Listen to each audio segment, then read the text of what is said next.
श्रीकृष्ण मथारे मयूर चूल कहीं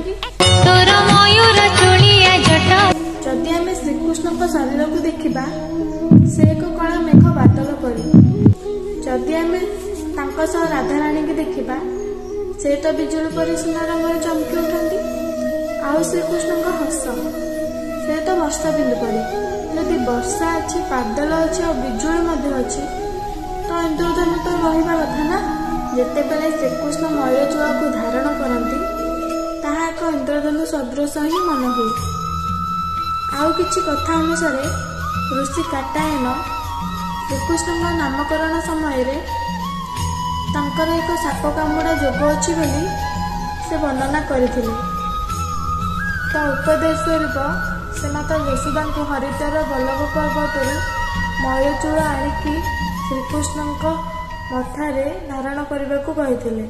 तो से ही दिन ठारू श्रीकृष्ण मथारे मयूर चूल ही देखिले।